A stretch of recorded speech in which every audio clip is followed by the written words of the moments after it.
His Excellency, Mr. Antonio Guterres, Secretary General of the United Nations, Her Excellency, Madame Annalena Baerbock, President of the United Nations General Assembly, His Excellency, Mr. Moses Abelian, Under-Secretary General for General Assembly and Management, Excellencies, Heads of States, Heads of Governments, distinguished delegates, ladies and gentlemen. It is indeed a great honor for me to stand in this august General Assembly Hall among leaders and representatives who represent almost all of humanity. We differ in race, religion, and nationality, yet we gather together today as one human family. We are here first and foremost as fellow human beings, each created equal, endowed with unalienable rights to life, liberty, and the pursuit of happiness. The words of the United Nations Declaration of Independence have inspired democratic movements across continents, including the French Revolution, the Russian Revolution, the Mexican Revolution, the Chinese Revolution, and Indonesia's own struggle and journey to freedom. It also gave birth to the Universal Declaration of Human Rights, adopted by the United Nations in 1948.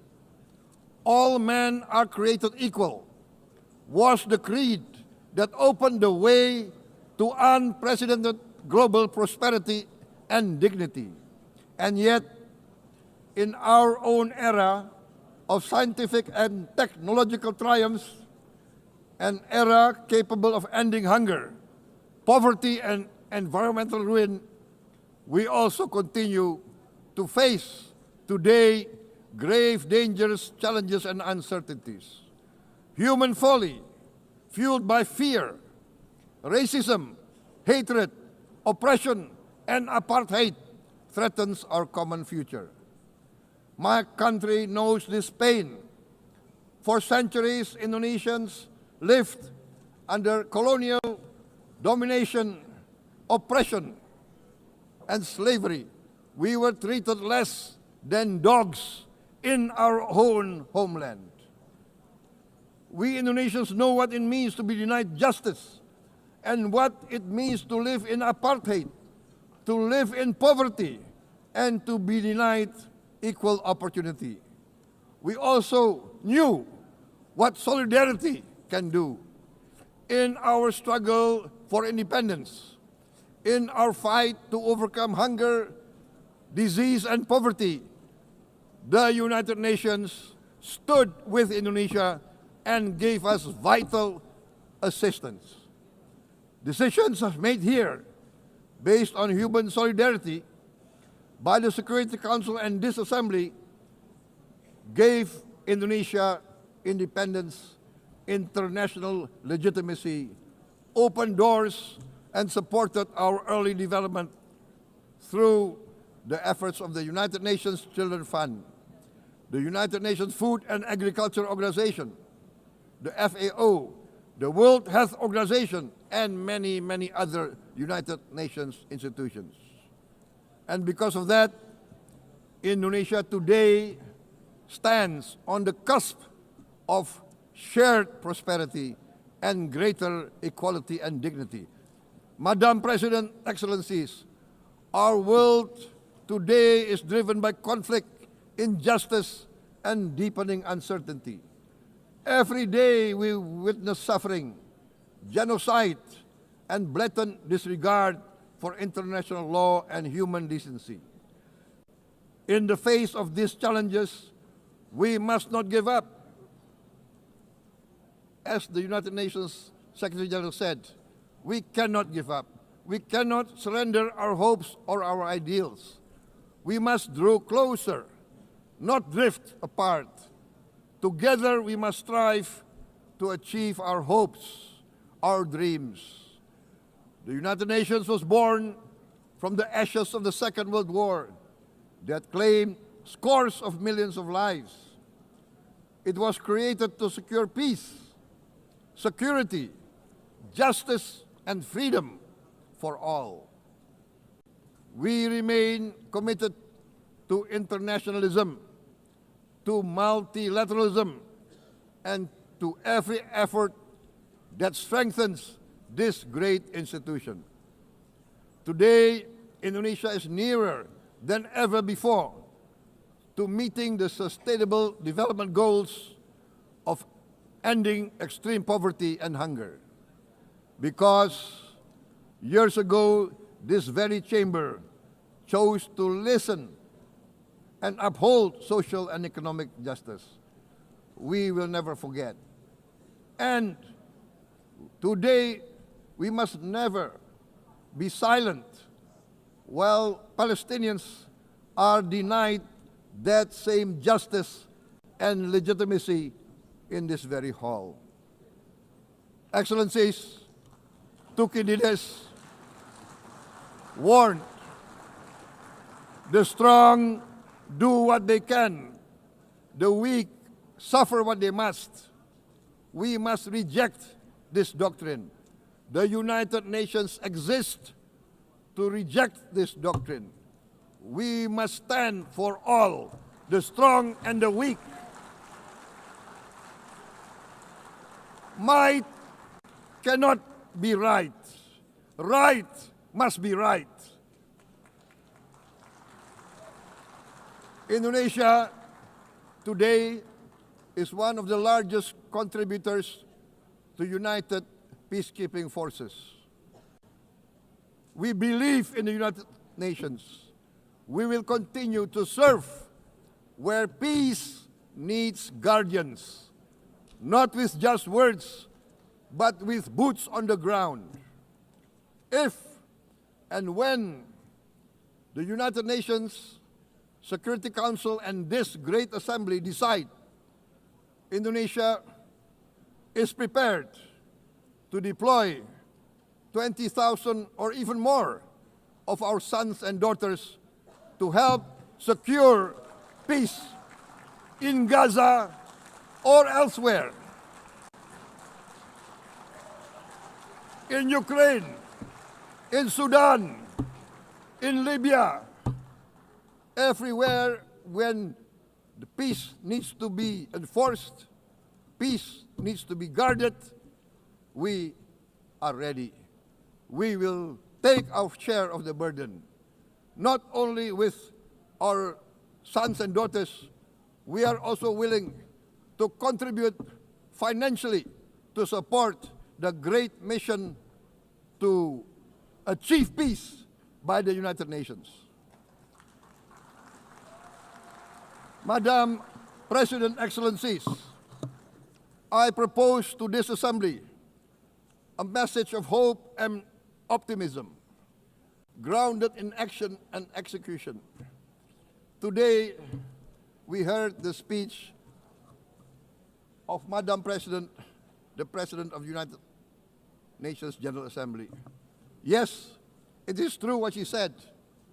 Without the International Civil Aviation Organization, will we be here today? Will we sit in this great hall?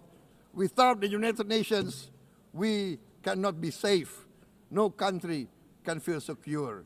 We need the United Nations, and Indonesia will continue to support the United Nations, even though we still struggle, but we know the world needs a strong United Nations. The world's population is growing. Our planet is under strain. Food, energy, and water insecurity haunt many nations. We choose to answer these challenges directly at home and to help abroad wherever we can. This year, Indonesia recorded the highest rice production and grain reserves in our history. We are now self-sufficient in rice, and we are starting now to export rice to other nations in need, including providing rice for Palestine. We are building resilient food supply chains, strengthening farmer productivity, investing in climate-smart agriculture to ensure food security for our children and for the children of the world. We are confident in a few years' time, Indonesia will be the granary of the world. As the world's largest island state, we testify before you that we are already experiencing the direct consequences of climate change, particularly the threat of rising sea levels. The sea level on the north coast of our capital city is increasing by 5 centimeters every year. Can you imagine in 10 years? Can you imagine in 20 years? For this, we are forced to build a giant seawall, 480 kilometers in length. It will take us maybe 20 years, but we have no choice. We have to start now. Therefore, we choose to confront climate change not by slogans, but by immediate steps. We are committed to meeting our 2015 Paris Agreement obligations. We aim to achieve net zero emission by 2060, and we are very confident we can achieve net zero emission much earlier. We aim to reforest more than 12 million hectares of degraded forest, to reduce forest degradation, to empower local communities with quality green jobs for the future.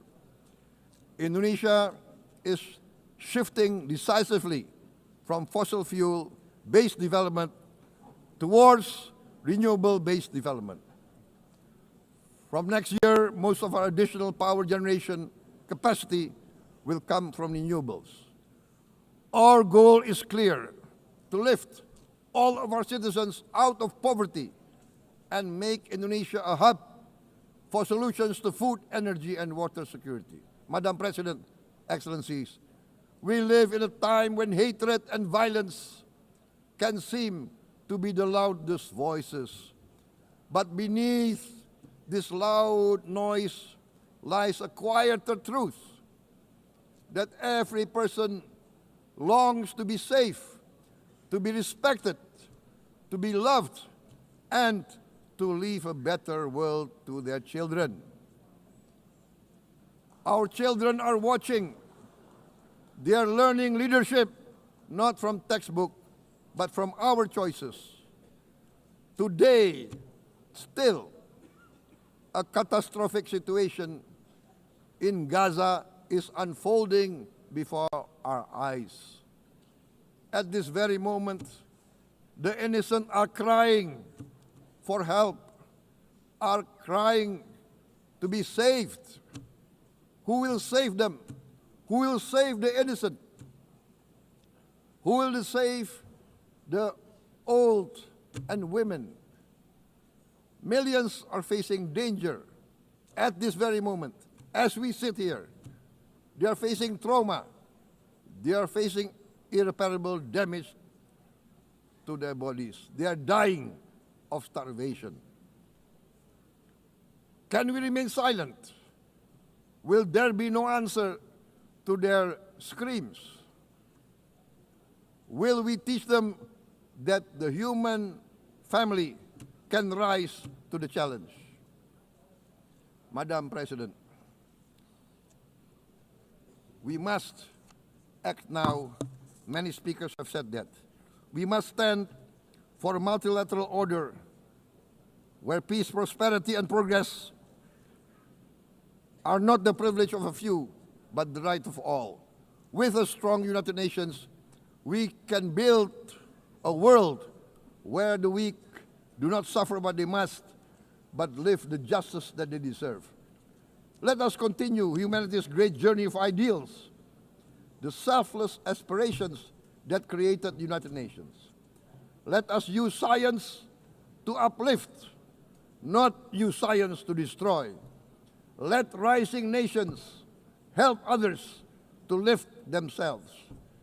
I am convinced that the leaders of the great world civilizations of the West, of the East, of the North, of the South, leaders of America, Europe,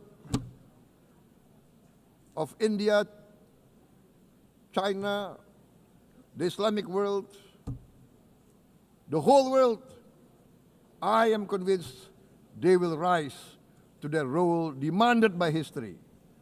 We are all hopeful that the leaders of the world will show great statesmanship, great wisdom, restraint, humility, overcome hate, overcome suspicion.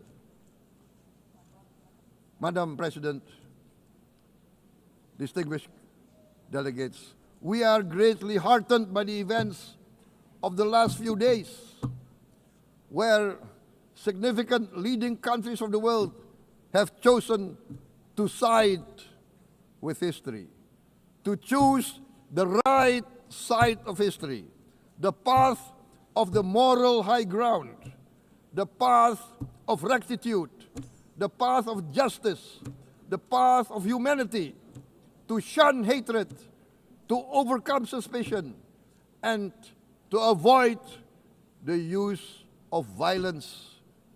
The use of violence will beget violence.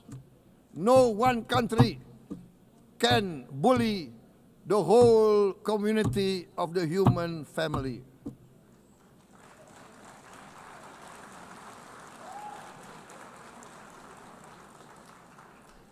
We may be weak individually, but the sense of oppression, the sense of injustice has proven in the history of mankind that this sense of injustice, this sense of oppression will unite into a strong force that will overcome this oppression, that will overcome this injustice. To close, I would like to reiterate again Indonesia's complete support for the two-state solution in Palestine. We must have an independent Palestine, but we must also recognize, we must also respect, and we must also guarantee the safety and security of Israel. Only then we can have real peace, and no longer hate and no longer suspicion.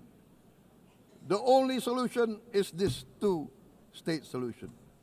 Two descendants of Abraham must live in reconciliation, peace, and harmony. Arabs, Jews, Muslims, Christians, Hindus, Buddhists, all religions, we must live as one human family. Indonesia is committed to being part of making this vision a reality. Is this a dream? Maybe, but this is the beautiful dream that we must work together towards. Let us work towards this noble goal. Let us continue humanity's journey of hope, a journey started by our forefathers, a journey that we must complete. Thank you. Wassalamualaikum warahmatullahi wabarakatuh.